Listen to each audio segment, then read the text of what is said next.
우리 사회가 지금 상당히 혼란스럽죠. 북미 정상회담, 남북 정상회담을 앞두고 평화 통일이 눈앞에 이런 것처럼 말하는 이들도 있고, 이러다가 큰일 난다고 하는 사람들도 있습니다. 통계 수치로 나타난 경제 상황을 두고도 말이 나뉘지요. 어떤 이들은 한국 경제가 제대로 가기 위한 조정이라고도 하고, 어떤 이들은 국가가 파탄나겠다고 합니다. 그래서 적지 않은 사람들이 아마 이건 현상을 두고 상황에 대한 해석이 다르기 때문에 나오는 것이다, 그렇게 말씀하는 분이 있는데, 제가 볼 때는 극심한 대립이 한 몫을 하고 있습니다. 여기에 더해서 젊은이들과 어른들의 생각이 나누어지고, 남성, 여성이라고 하는 성별에 따라 또 나누어지고, 참 복잡한 시대입니다. 크리스천은 이 답답하고 혼란한 시대를 어떻게 바라보고 어떻게 대처를 해야 될까요? 해답은 간단한데요. 우리 사회가 건강해지는데 일조를 해야 되는데, 그 구체적이고 기본적인 방법이 신앙과 삶의 일치를 추구하는 겁니다. 크리스천은 세상의 빛과 소금이죠. 예수님이 우리에게 너희는 세상의 빛이라, 너희는 세상의 소금이라 그랬습니다. 크리스천은 우리 자신뿐만 아니라 우리 사회도 밝게 해야 될 책임이 있습니다. 오늘 본문은 예수님을 믿는 우리가 세상에서 빛과 소금으로 살아갈 수 있는 가장 기본적인 지침을 하나 줍니다. 사회에 대한 크리스천의 책임이죠. 먼저 크리스천은요, 판단이 공의로워야 됩니다. 1절입니다. 재판장은 의인은 의롭다 하고 악인은 정죄하라. 너무 당연한 말인데, 제가 이 말씀을 준비하면서 가슴 깊이 아멘을 했습니다. 그러면서 제가 이렇게 하나님 앞에 기도를 했습니다. 하나님, 제가 이렇게 살게 해주시고, 우리 성도들이 이렇게 살게 해주시고, 우리나라의 지도자들이 이렇게 살게 해 주십시오. 이 말이 제대로 지켜지지 않는 것이 오늘 대한민국의 현실이지요. 지금 우리 사회에 혼란이 되고 있는 거의 대부분의 사건들이 상식이라는 걸 동원했으면 문제가 안 될 것들이 문제가 크게 되고 있습니다. 슬픈데요, 우리는 불의한 것도 내 편이면 정의가 되고, 의로운 것도 상대방이면 불의가 되는 그런 시대를 살아가고 있습니다. 부모 자식 간, 성도들 사이에 다른 얘기는 다 해도 되는데 무슨 얘기는 하면 안 됩니까? 정치 얘기는 하면 안 되지요. 왜 안 됩니까? 전혀 논리적이지 않은데 거기에 논리라는 이름을 갖다 붙여서 그렇습니다. 세상에 진영 논리라는 게 어디 있습니까? A, B, C, D 차곡차곡 서로 대화해서 결론을 만들어내는 게 논리인데, 여긴 그게 없습니다. 네 편, 내 편의 논리만 있는 거예요. 그러다 보니 어떻습니까? 그 말이 진실이냐가 중요하지 않고 누구 편이냐가 중요합니다. 사람의 이성이 마비된 것처럼 보이는데 그걸 우리가 몰라요. 하나님은 우리에게 공의로우라고 합니다. 그 공의가 핵심이 뭐냐? 악인을 악하다고 하고 의인을 의롭다고 하는 게 공의입니다. 목사님, 다 악인을 악하다고 하고 의인을 의롭다고 하지 그렇게 안 하는 사람도 있습니까? 예, 많지요. 여기에서 말하는 공의와 악의 기준은 뭐냐? 어떤 것을 판단하는 잣대에 있어서 그것을 사용할 때 상대방에게 적용했으면 자신에게도 동일하게 적용을 해야 된다는 말입니다. 길거리에 가다가 휴지를 바닥에 함부로 던졌으면, 내가 그 사람에게 그거 잘못했다고 그랬으면 내가 던지는 것도 잘못한 겁니다. 그런데 다른 사람이 던지는 건 잘못했다고 그러고 자기 던진 건 정당화시키면 이건 공의롭지 않은 거죠. 상식입니다. 상식이요. 그런데 우리 사회는 이 상식이 제대로 지켜지지 않습니다. 힘으로 누르지요. 힘으로. 성도 여러분, 하나님이 힘으로 눌렀으면 이 땅에 살아갈 인생이 있습니까? 없어요. 그런데 지금 우리 사회는 자신이 의이고 그것이 의라는 걸 증명하는 길로 수적 우위, 때로는 폭력이라는 걸 사용을 합니다. 무슨 방법을 써서든지 자기 쪽으로 유리하게 만들면 그만이라는 생각이 팽배합니다. 이성적이고 합리적인 사고, 그런 기능들이 마비된 사회, 내 편이 아니면 적이고 나와 관련된 사람이면 옳은 것도 틀린 것이 된 시대. 오늘 본문은 이런 시대를 살아가는 우리가 이 현상을 받아들일 때 옳은 건 옳다 하고 그런 건 그러다 하라, 그렇게 말합니다.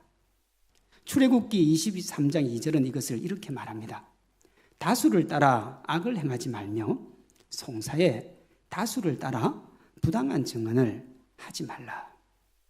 다수가 옳은 것이 아니라는 말입니다. 우리는 그렇게 안 배웠지요. 민주주의는 다수결의 원칙입니다. 그러면 교회는 민주주의입니까? 민주주의가 아닙니까? 어떠세요? 근데 교회는 민주주의 아닙니다. 교회는 하나님 독재예요. 하나님 하고 싶은 대로 하는 게 교회입니다. 그런데 그 하나님이 참 민주적이고 논리적으로 하시는 거예요. 우리의 죄를 위해 그 아들을 이 땅에 보내신 거 아닙니까? 오늘 출애굽기는 부당한 증언을 하지 말라고 그랬습니다. 요즘 말로 하면 무고죄지요. 무고죄. 무고하지 말라고요. 아무리 먹고 살기 바쁘고 사회 현실이 보기 싫어도 크리스천은 사회에 관심을 기울여야 됩니다. 침묵이 능사는 아닙니다. 암묵적 동의라는 말을 들어보셨습니까? 옳다 그러다를 표현하지 않고 가만히 있는 것들 중에 뭐라는 겁니까? 동의한 거예요. 목사님, 저는 그저 가만히 있었을 뿐이지 동의하지는 아니, 그게 동의라고요. 그걸 암묵적 동의라고 합니다. 하나님이 하실 것이라고 하면서 하나님께 다 맡겨두는 것은 직무유기입니다. 크리스천은 옳은 것은 옳다고 하고 그런 것은 그러다고 해야 됩니다. 그런 것을 그러다고 하는데 하나님의 사랑이 어쩌니, 하나님의 은혜가 어쩌니 하면서 여러분 말을 안 하면 직무유기라고요. 그래서 제가 뭐라고 그랬느냐, 저한테 제가 잘못한 얘기 다 하시라 그랬잖아요. 뭘 가지고요? 사랑을 가지고.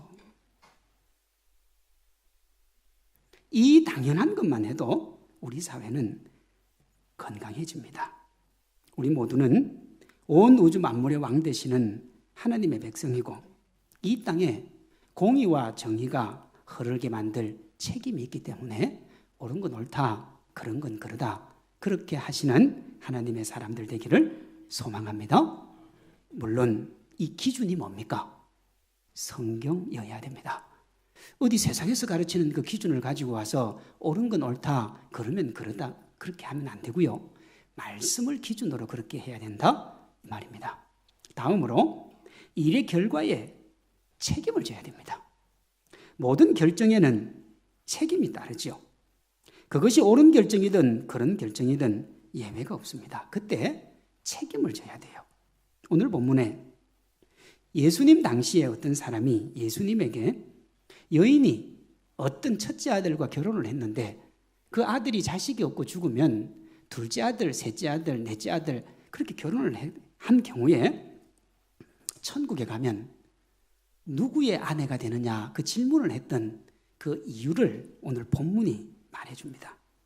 오늘 6절에 보시면 죽은 형의 후사가 없어서 그 후사를 잇기 위해 첫 번째 형수에게 그 다음 아들이 결혼을 하는 경우 지금 그 얘기를 하고 있죠. 그런데 여러분 이 율법이 그 기본적인 원칙을 정해놨는데 아무리 원칙이라도 싫을 수 있지 않습니까? 평양감사도 지 하기 싫으면 안 하는 건데 그 어떻게 첫째 형의 형수하고 자기가 사는 게 뭐 좋을 수도 있고 싫을 수도 있고 현대 윤리를 가지고 얘기하면 안 됩니다. 싫으면 어떻게 합니까? 7절입니다.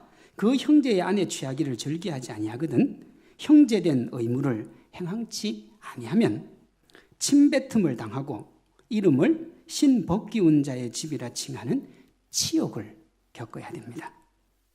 5절에서 10절의 핵심이 뭐냐? 어떤 일의 결과를 타인에게 전가하지 말고 자신이 책임을 지라는 겁니다. 책임을 회피하면 옳은 말을 해도 옳게 보이지가 않습니다. 말은 항상 옳은데 행동이 전혀 다른 이중적 모습을 취하기 때문에 그렇죠. 사실 옳은 말을 많이 하는 교회, 아니 하는 말이 전부 옳은 교회가 이 위기에 처해 있습니다.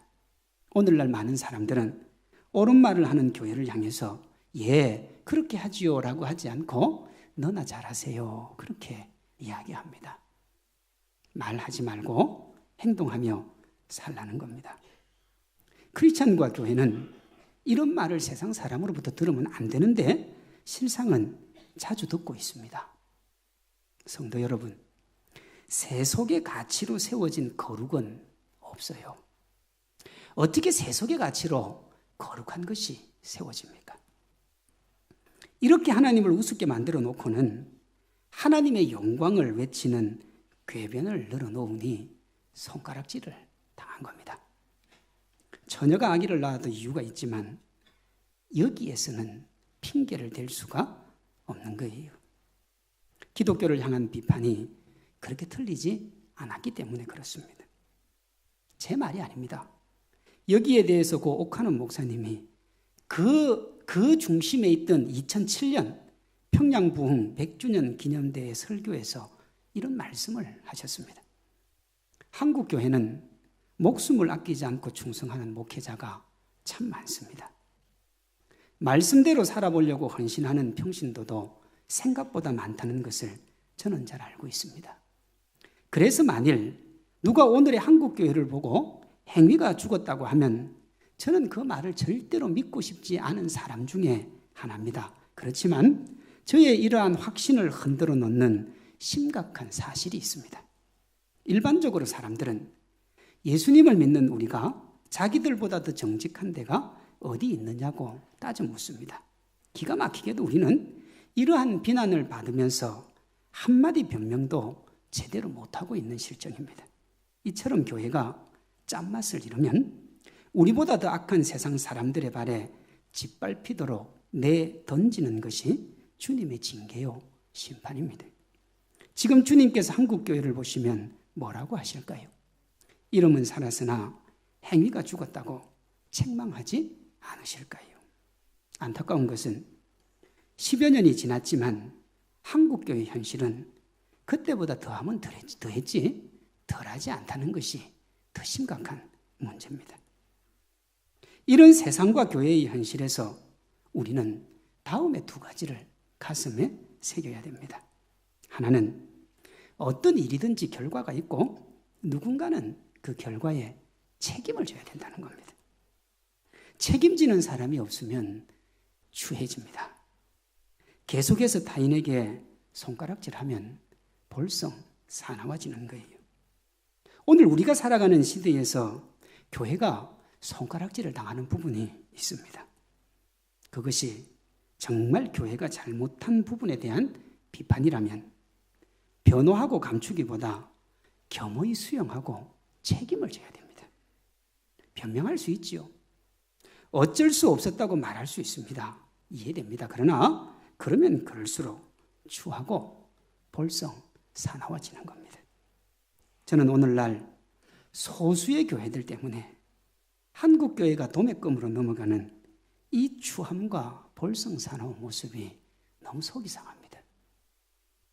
다른 하나는 우리의 잘못에 대해 책임을 지면서 동시에 우리의 자녀들과 우리의 후손들이 이 부끄러움을 겪지 않도록 건강한 교회와 가치를 물려줘야 됩니다. 잘못된 선택의 결과가 두려워서 내일 이 땅의 교회를 책임지고 하나님의 나라를 이끌어갈 주일학교와 청소년 청년들에게 10여 년 전에 그런 일이 있었음에도 불구하고 아무것도 하지 않고 여기까지 온 어른들처럼 우리가 10년, 20년 후에 똑같은 기독교를 물려줘서는 안 되는 거예요. 이것이 우리가 책임져야 될 사회고 우리가 감당해야 될 몫입니다.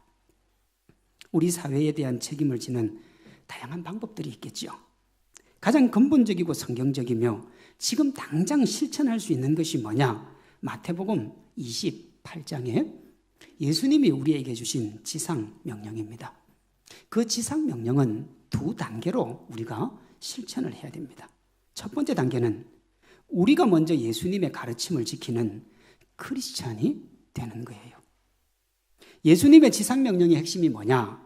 모든 민족으로 제자 삼아 세례주고 예수님이 명한 것 가르쳐 지키게 하는 겁니다. 이걸 위해서 우리가 선행되어야 될 것이 있는데 우리가 먼저 말씀을 지키는 겁니다. 가르치려면 가르치는 게 뭔지를 알아야 되고요. 지켜라고 말을 할 거면 그 지키는 게 뭔지 알아야 되지 않겠습니까? 나는 안 하고 나는 말로만 하고 너만 알아. 그래서 지금 한국교회가 이렇게 된 겁니다. 마태복음 5장에 보면 예수님이 우리를 세상의 빛과 소금이라고 하시면서 16절에 이렇게 마무리합니다. 이같이 너희 빛이 사람 앞에 비치게 하여 그들로, 여기가 핵심이죠. 너희 착한 행실을 보고 하늘에 계신 너희 아버지께 영광을 돌리게 하라. 말이 아니라 삶입니다. 우리가 그리스도인답게 살면 그 자체가 이 사회에 공의와 정의가 흐르게 만드는 거예요. 그리스도인답게 사는 게 공의와 정의입니다. 주변을 한번 돌아보십시오. 삶은 피폐한데 정말 보기가 힘든데도 말은 얼마나 잘하는지요. 아무리 그럴듯하게 말해도 행동하지 않으면 소용이 없어요. 입으로 복음을 전하는 것보다 더 강력한 복음 전도가 살아내는 겁니다. 그러면 어떻게 됩니까? 믿지 않는 사람들이 우리의 삶을 보고 하나님께 영광을 올려드립니다. 그러니 우리가 복음을 전하기 전에 먼저 해야 되는 건 우리가 먼저 그리스도인이 되는 겁니다. 그리스도인이 된다는 말은 매일매일 작은 예수로 살아간다는 것을 의미하죠. 예전에 열심히 했습니다. 목사님, 제가 젊었을 때 얼마나 열심히 한 줄 압니까? 여러분, 그랬을 수 있습니다. 그러나 추억은 현실이 아닙니다. 예전에 아련한 추억을 말하는 무용담을 늘어놓을 수 있죠. 그러나 그런 분들은 과거 그때 예수님을 따라갔을 수는 있어도 지금도 그렇다고 말할 수는 없는 거예요. 사회 정의는 내가 바로 서는 것에서 시작을 합니다. 내가 좋은 크리스찬이 되어야 우리 교회가 건강한 공동체가 되죠. 오늘 장로님 기도하실 때 목사님 설교 괜찮다, 뭐 진짜 괜찮은지 그건 잘 모르겠습니다만은 좋다, 괜찮다 했지만 내가 살아내지 않으면 그건 사실은 무용지물입니다.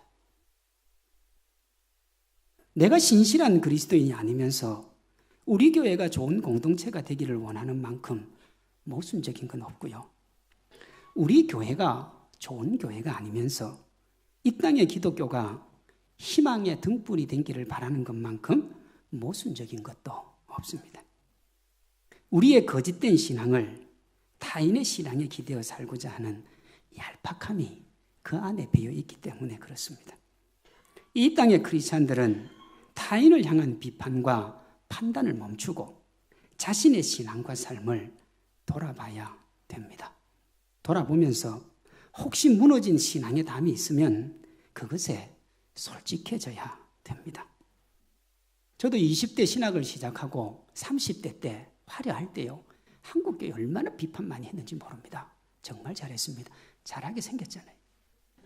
그런데 요즘은 안 합니다.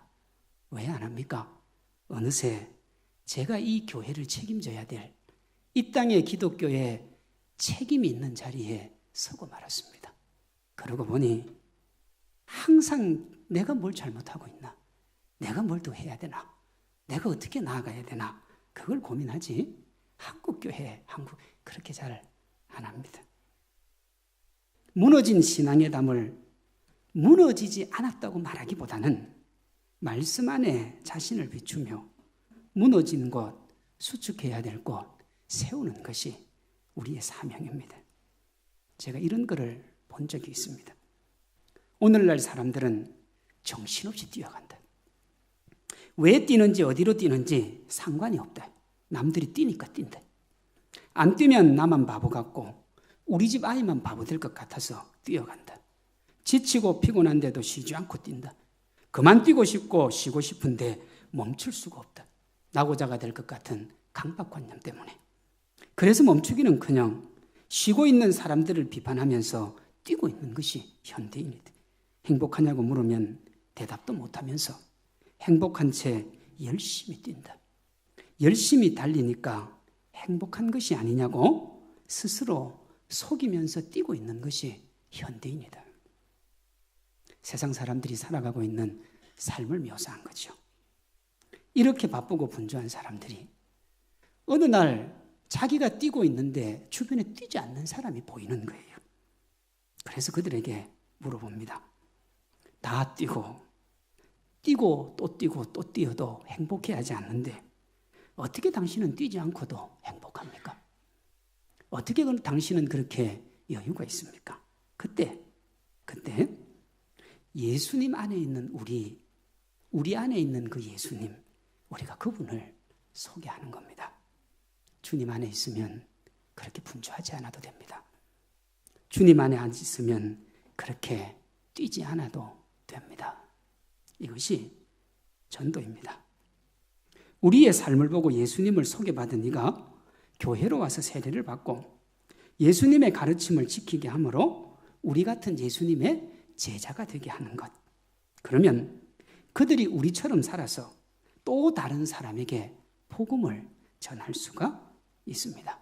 이 일이 지속되면 이 땅의 복음화가 이루어지고 참으로 예수님을 제대로 믿는 사람들만 많으면 이 땅의 공의와 정의는 저절로 흐르게 되는 겁니다. 더 솔직하게 말하면 지금 우리 사회에 예수님을 믿는 소위 800만에서 1000만 되는 이분들만 성경의 정신으로 살아도 이 사회가 이렇게 부패하지는 않습니다. 이것이 그리스도인이 사회를 책임지는 구체적인 방법입니다. 제가 이렇게 얘기하니까 꿈같이 들릴 수 있습니다. 저를 이상주의자로 여길 수 있어요. 그런데 그렇지 않습니다. 이것보다 더 구체적이고 현실적인 방법은 없어요. 어떤 분들은 학원 복음화, 직장 복음화, 민족 복음화를 얘기하면서 가슴 뛰는 거창한 이야기를 많이 합니다. 듣기도 좋고 도전도 되지요. 그런데 자세히 보면 우리가 할 수 있는 게 아무것도 없어요. 그러니 한 개인이 어떤 구체적인 행동을 할 수가 없습니다. 그런데 그런 거창한 구호 외치지 않아도 내 주위에 그리스도인다운 삶을 통해 내가 영향력을 미칠 수 있는 사람에게 복음을 전하면 그게 학원 복음화요. 그게 직장 복음화 시작입니다. 내게는 한 명이지만 여기 있는 모두가 한 명씩 하면 수백 명이 되는 겁니다. 보십시오. 오늘 우리가 한 명씩만 전도하면 올 한 해 우리 교회 성도가 연말이면 1200명, 1300명이 됩니다. 알고 있습니까? 한 명만 하면 됩니다. 여러 명 할 것도 없어요. 그런데 1200명, 1300명이 되려면 전도를 650명 정도 해야 됩니다. 우리가 생각을 해요. 650명은 크지요. 내가 어떻게 650명을 합니까? 그런데 한 사람이 자기의 삶의 자리에서 그리스도인답게 살아서 하나님이 그에게 은혜를 베풀어 그의 삶을 보고 한 사람이 감동을 받으면 그 한 사람이 600명이 되면 복음이 정말 기가 막히게 확장이 되는 겁니다. 이것만큼 예수님의 지상명령을 구체적이고 분명하게 실천하는 방법도 없고 사회정의가 실현되는 방법도 없습니다. 1000만 명이 크리스찬이면 3년이면 대한민국이 복음화가 됩니다. 그렇죠? 1000만 명이 1년 전도하면 2년에 2천만 명 되고 2천만 명이 전도하면 4천만 명이 금방 복음화가 됩니다. 근데 왜 안 됩니까? 한 명 한 명이 그리스도인답게 살지 않아서 그렇습니다. 공의로운 걸 공의롭다고 하지 않고 정의로운 걸 정의롭다고 하지 않아서 그렇습니다. 네 편 만들고 내 편 만들어서 서로 싸우고 있으니 도대체 뭐가 되겠습니까? 거창하게 사랑을 말하고 공의를 말하는 사람들이 많습니다. 그분들 이야기 들으면 곧 공의로워질 것 같아요. 그런데 우리의 삶의 현장은 공의롭지 못하지요. 그래서 사회가 정의로워지지 않는 겁니다. 회칠한 무덤처럼 화려함과 거짓 웃음 뒤에 추함이 가득하지요. 사랑하는 성도 여러분, 한 명의 그리스도인인 우리가 이 세상을 책임을 져야 됩니다. 공의롭게 판단하고 결과에 책임을 지므로 그리스도인으로 사회적인 책임을 감당하는 크리스찬은 먼저 예수님의 제자답게 자기 삶의 현실 속에서 그렇게 살아갑니다. 다음으로 그 삶으로 말미암아 함께하는 이들에게 복음의 바이러스를 뿌려서 그 복음의 바이러스를 받은 이들이 하나님의 교회에 나와서 복음의 백신을 맞게 해주면 하나님의 나라가 아름다워집니다. 하나님의 나라가 확장되는 것이 곧 이 사회의 공의와 정의가 흐르는 겁니다. 세상의 방식은 안 돼요. 이 땅에 공의와 정의의 강물이 흐르는 것을 보는 것이 꿈이라면 자기 주변 사람들에게 그리스도인다운 삶의 모습을 보여줘야 됩니다. 제가 오늘 설교 제목을 거창하게 잡았습니다. 크리스천의 사회적 책임. 이 거창함의 핵심이 뭐냐? 그리스도인다운 성실한 삶을 살고 그것을 주변 사람들에게 나누어 주는 겁니다. 그리스도의 보배로운 피로 구속받은 그리스도인으로 우리가 세상의 빛과 소금이라는 사실을 기억하고 자기가 속한 삶의 자리에서 하나님의 영광을 위해 최선을 다하는 거예요. 오늘 내가 디디는 의무와 책임을 다하는 발걸음이 사회적 책임으로 나아가는 시작이자 종결점인 줄로 믿습니다. 1969년 7월 16일 아폴로 11호를 타고 달에 착륙한 인간 최초로 달 표면에 역사적인 발자국을 남긴 두 사람이 있는데 그 중에 한 사람이 닐 암스트롱입니다. 그 사람이 이런 말을 했어요. 이것은 한 개인에게는 작은 발걸음이지만 인류에게는 위대한 도약이다. 그 시작이 몇 주 전이었던가요? 중국에서 여러분 위성을 쏘아 올려서 달 뒷면에 최초로 가가지고 그 달 뒷면까지 찍어냈지 않습니까? 그 작은 발걸음이, 그 작은 도전이. 그의 말처럼 오늘 우리가 디디는 신앙과 삶의 일치를 향한 발걸음이 작을 수 있지만 그것이 시간이 흐르면서 크고 위대한 발걸음이 되고 우리의 다음 세대에게 도전이 되고 하나님 앞에 기쁨이 될 수 있도록 오늘 우리 모든 성도님들이 믿음의 발걸음, 거룩함의 발걸음, 삶의 발걸음 내디디기를 주님의 이름으로 축원합니다.